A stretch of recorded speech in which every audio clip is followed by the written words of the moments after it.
beast! Ah!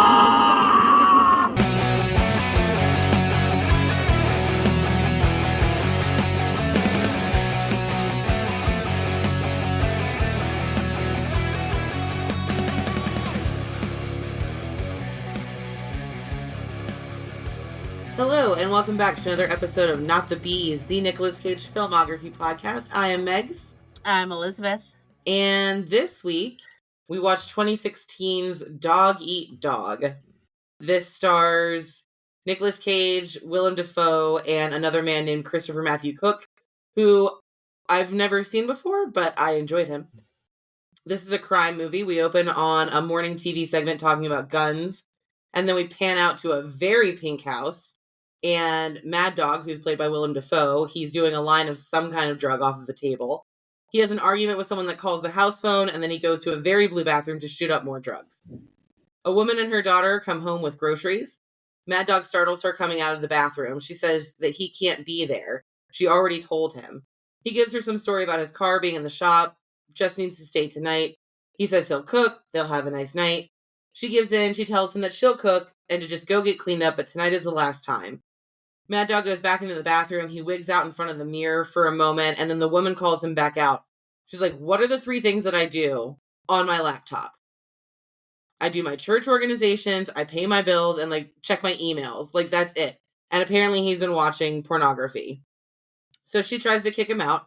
He says he's got nowhere to go and a suitcase full of guns. What does she expect him to do? She says that it's not her problem. Give her back her Chevron card. And Mad Dog loses his shit. He pulls a knife from his ankle holster, which he just has strapped to him even when he's just in his underwear, which is all that he's wearing really in this and a wife beater.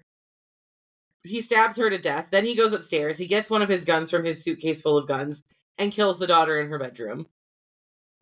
3 days later, we're at a strip club and we meet Troy, who's played by Nicolas Cage, and he tells us that it's him, Mad Dog, and Diesel, who is played by Cook.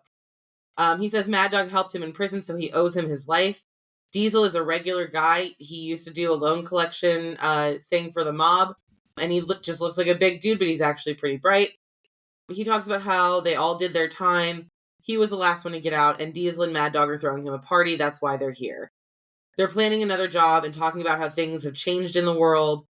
Troy goes with a dancer to a private area for sex, but before they get started, she tells him that his friends didn't pay. Apparently, his job in their little group is to be the financier. He's supposed to find the money, or the job's to find the money for everybody. So the next day, Troy goes to see a man named Greco, who is actually played by Paul Schrader, the director of this movie that we've seen, I think, 2 or 3 of his movies. I think this might be the 3rd or 4th. Anyways, he goes to see Greco about a job. Greco tells him that there's a black guy that has a bunch of money and drugs, and Troy asks him for 3 cop uniforms. They pick the guy up under the guise of a traffic stop. They tell him that they're going to take him to where his stash is, and he better tell the guy to open the door or he'll shoot him in the back. He can always get more coke and money, but he's only got 1 life. So they get the guy to open the door, but they've attracted a crowd who recognize that it's not an actual cop car. They find the coke in the house, but no money. While Troy tries to get the guy to tell him where the money is, someone from outside starts to shoot into the house. They grab the coke and run out shooting and then drive off. They end up selling the coke for $9,000 and they party. They make plans to meet up later and they spread out at the casino that they're staying at. This all takes place in Ohio, by the way. Diesel ends up picking up a woman at a bar. Troy hired a masseuse, in quotes, for Mad Dog and a hooker for himself. He wants the hooker to go to France with him in a couple of months. She just wants an extra $300 to blow him. Mad Dog's happy ending doesn't go very well, and he ends up throwing her out when she checks her phone. Meanwhile, Diesel ends up scaring the shit out of the girl he picked up, and she runs off, so no one really gets lucky. At breakfast the next day, Troy says that they need a big job. Mad Dog is just obsessed with the carpet on his bare feet. Troy says he'll get them a good job. He knows a guy. Troy goes right back to Greco. They're meeting with another guy named Chepe. Chepe tells Troy about a man named Mike Brennan. He owes him a lot of money. He's been patient, but he needs $4 million from this guy. He tells Troy that he needs him to kidnap the guy's kid for ransom. He'll pay Troy $500,000 plus whatever the guy pays, or half of whatever the guy pays, if he pays anything. Troy says it's risky. Chepe says he'll add an additional $250,000. Troy takes the offer back to Mad Dog and Diesel. They agree to the scheme. The next day, they head out to the guy's house, but we also see Brennan on the phone in his car on the way home at the same time. He gets home. pulls a gun from a table, and then sits on the couch and waits. Once it's dark out, we see Mike has maybe fallen asleep on the couch, and here they come, Troy and the guys walking around the back of the house. They make it inside and upstairs without much incident, but as they are standing over the crib looking at the kid while the nanny sleeps in the chair in the corner, Mike comes into the room, turns on the light, and tells everyone that they're fucked. Before Mike can say anything other than a couple of words in Spanish towards the nanny, Mad Dog has turned and blown his head off with a shotgun. Troy has the baby and gives it to the nanny, and then makes Mad Dog take both the baby and the nanny downstairs. He says that the baby's annoying him. Diesel checks the guy's ID, and it says Jose Vasquez. So they have no idea that this is Brennan. They think it's just some Mexican guy. Diesel thinks that they should kill the nanny, but Troy says he'll think about it. They need to wrap the body. They load the body into his own trunk, and Troy sends Diesel and Mad Dog out with the nanny and the baby. He'll wait for the mother to get home. When she does, he tries to negotiate for the father's number, but she tries to run upstairs and he shoots her. When they meet back up, they're in a rundown house with the nanny and the baby. Troy is locking her in a room with a combination lock. He says when it's all good, he'll call her and tell her the combination and she can go. Outside, Troy says he needs to call Greco and asks Mad Dog if he has a place for the body. Mad Dog says he does. It's on the way to Toledo. Troy says to take Diesel, so they go off on their way. Troy calls Greco, and Greco explains that Vasquez was Brennan, so there's no one to pay the ransom now. He doesn't think that Chepe will be too upset since Troy wasn't trying to screw him over, but he's not going to pay any money. Troy explains that they're almost broke, and Greco says to meet him tomorrow morning at 10 a.m. He'll get him some money. Mad Dog and Diesel stop at a strip club so that Mad Dog can get high. He tells Diesel he wants to be his friend. He needs to get something off of his chest. He knows Diesel doesn't like him, and he respects him in his relationship with Troy. He wants to be better and asks Diesel to help him turn over a new leaf. He wants to confess a thing. Diesel says to finish the drugs, we gotta go. Back in the car, Mad Dog tells Diesel about the woman and her daughter that he killed. Diesel says he understands and asks if the place that they're going is where he dumped the woman and her daughter. Mad Dog says yes, he wants to make a statement so he can start over. Diesel tells him that he's a mess, but he's not a liar and he's never fucked up a job. So if he's genuinely coming to him for help, he can't say no to that, and they make a deal. The dumping place is an old Coast Guard station. They have to carry the body up some stairs and into a little cubby, but the floor gives out under the weight and they all fall to the floor below with all three bodies. Mad Dog keeps talking about how he wants to change, but Diesel has had it and shoots Mad Dog under the chin and leaves. When Troy and Diesel meet back up, Diesel tells him about Mad Dog and Troy tells him about Mike, but Greco says he knows they need money. Maybe Mad Dog being dead will even things out. Diesel says he needs to stop at a grocery store. A store manager sees Diesel's gun as he reaches for something and calls the cops. The manager tells him that the guy in the store drove into the lot in the red Jaguar that Troy is sitting in. One cop goes into the store, the other goes to check out the car. At the car, the officer wants to look in the car citing shoplifting. Troy doesn't want to let her, but he eventually agrees. As he turns, he punches the officer in the face. Her partner is walking out at that moment and pulls Troy off of her. Diesel walks out carrying a bag, and the officer that was inside yells that that's the other guy.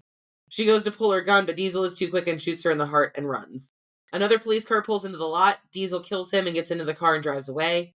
Cops are in pursuit, but Diesel is having issues, maybe a heart attack, and decides to drive headfirst at high speed into a wall, killing himself.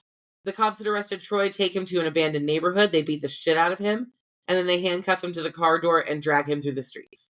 Next, we're at a diner. There's an older black couple. They're just finishing dinner and leaving while the news is playing in the background about Troy and his gang. When they get to the car, Troy is there. Somehow, he's no longer attached to a police cruiser and also somehow has a gun. The husband has a gun under the front seat and gives it to Troy. Troy tells them to drive. The husband says he recognizes him from the shootout and asks what happened. Troy gives him his twisted version of what happened in a Humphrey Bogart voice. He promises if they do as he says, they'll be fine, and he'll be the only one that gets hurt, not them. The husband pulls off the road and says he can't do this. Troy says it's okay. He'll drive. Get in the back. They drive into some really dense fog. Troy puts on the husband's spiritual music as sirens sound behind them. Troy stops the car and tells them to stay where they are and gets out of the car. Troy shoots at the cops, but they can't see for the fog and end up shooting Troy and the couple in their car dead. The end. Elizabeth? Yes, Megan. What did you think about this movie? I thought it sucked. No one ever called the nanny to give her the combination. No one ever called the nanny to give her to give her the combination. The store manager would not call the cops because concealed carry is legal in Ohio. The fever dream at the end, where he is being Bogart, and it's like clearly he's being dragged to death behind a police Yeah. car in Yeah. real life, and he's having this fever dream of escaping, but it totally makes no sense to have a fever dream there. And it just, the whole thing is off the rails from the beginning of the film. It's terrible. This Yeah, movie it's is not fucking good. terrible. It's also, again, I just want to remind everyone this is from 2016. This means that it was probably, written, and then the entire time from like conception to it being released in 2016, on the outside being generous, I'm going to say 3 years max. 3 years max for development, shooting, production, all that stuff. So that's 2013. This movie is so fucking racist for having been written in the last 10 years. Yeah. It's inexcusably fucking racist. And like, listen, I'm just gonna say it. I'm just gonna say it. This is the third movie of Paul Schrader's that we've watched. The first one that we saw was Dark, which was Dying of the Light. Oh no, Dying of the Light. You're right. Dying of the Light. That's right. We didn't watch Dark because it was just a re-edit of the same film. And why the fuck are we gonna do that? I don't remember what the second one was. Bringing Out the Dead, which is actually really good. It was Bringing Out the Dead, but that was also a Scorsese movie, so correct. Fine. But this is the second Paul Schrader directed movie that we've watched. Yeah, and they're not good. He's not a good director. He's not a good director. He is not a good director. He doesn't employ good writers. He's far too comfortable. And like, I don't give a shit. I'm sorry. I made the assumption that if Paul Schrader is directing it, I'm assuming that Paul Schrader also wrote it. He did write and direct The Dying of the Light. I know that. I've never heard of the people that wrote this one. They're Edward Bunker and Matthew David Wilder. Never heard of them before. But either way, he still likes to work with people that are bad at what they do. Yeah. And I'm sorry, like, I don't care that they've been to prison. I don't care that they've been to prison. And I honestly don't even care how prestigious Willem Dafoe and Nicolas Cage are. I am not okay with having heard those words come out of their mouth in 2016. I'm just fucking not. It's not okay with me. I don't appreciate it at all. This movie is also very disjointed. It's not very well cut together. The plot is really thin. You kind of don't know what's happening until someone starts shooting something. The only part that I actually genuinely enjoyed was the sequence where Mad Dog and Diesel go to bury, dispose of Mike Brennan's body. The dialogue wasn't great, but the interaction, like, Willem Dafoe is just a different kind of fucking human being. Like, he can make you believe anything about himself in the way that he acts. But Diesel's turn from I am putting up with this to I will help you to I'm going to fucking kill you happens so fast. It's so fast. It doesn't give enough time for it to feel like that was built up or earned in any way. Agreed. It happens so fast, it doesn't make any sense. And this whole movie doesn't make any sense. But Mad Dog especially doesn't make any sense. No. Mad Dog is crazy.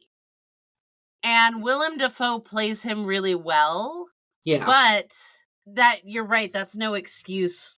It's really no excuse. And like, I kept thinking, like, first of all, the kidnapping plot doesn't even happen until more than halfway through this movie. Right. It's an hour and a half long. It's quickly forgotten. And also bungled completely. Yeah. Not to mention, like, these guys, Troy just got out of prison. He just got out of prison. Like, I think when they're at the strip club, it's like he just got out of prison the day before or something. Yep. And they immediately just start, like, murder and mayhem. Yeah. And, like, Troy's voiceover is like, well, once you, what's the word that he used? I can't remember. Basically, once you commit a crime once and you go to jail, like, you're always going to go back in. Like, listen, the institutionalized systemic prison thing is a problem, but, like, let's not glorify it these are horrible people. Yeah. I don't feel bad for any of them. I feel bad for the people that were involved. Absolutely terrible.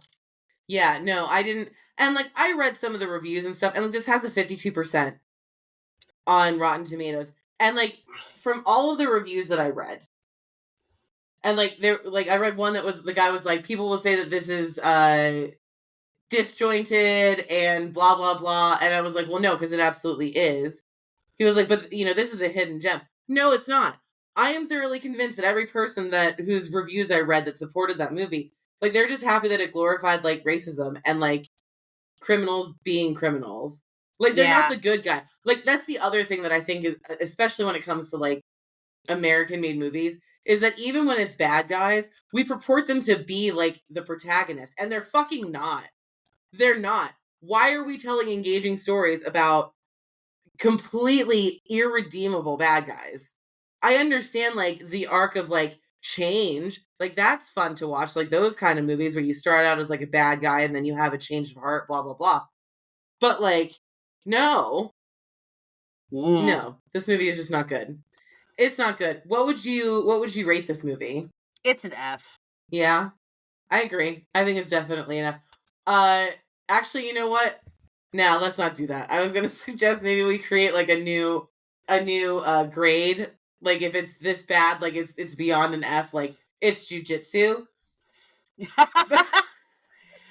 not jujitsu. It's not jujitsu. It's still better than jujitsu. It is slightly better than jujitsu, but it's definitely an F. What would you give the caginess of it? So I would give the caginess probably a C.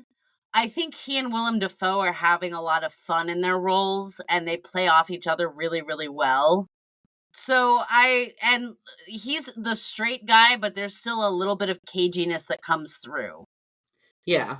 Because he's definitely, like, and you can tell when those moments happen. Like, when he's with Diesel and Mad Dog, he is the normal one. Yeah. But then when we see him in the meeting with Greco and Chepe, when they're talking about the kidnapping, you can tell he is the odd one out. Yeah. You can tell that he is not a normal person. Which, you know what, I agree. I think it rises at least to the level of a C. It's definitely not more than that, though. I wasn't impressed. Yeah. All right. That's Dog Eat Dog. Yeah, there you got it. It's an F movie and a C effort from Nicolas Cage. Don't watch it.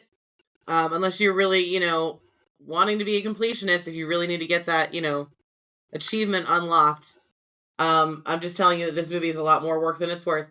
But if you've gotten to this point, listener, and if you want to keep following along with us, you can find us on socials. We are on Instagram at Not the Beast Pod. We do also have a page over on Patreon, at patreon.com/notthebees. If you want to support us and kick us a few bucks, you can also get access to our Discord and early access to episodes. So we'd love it if you follow along. But that's going to be it for this week. I've been Megs. And I've been Elizabeth. And we'll see you next time, kids.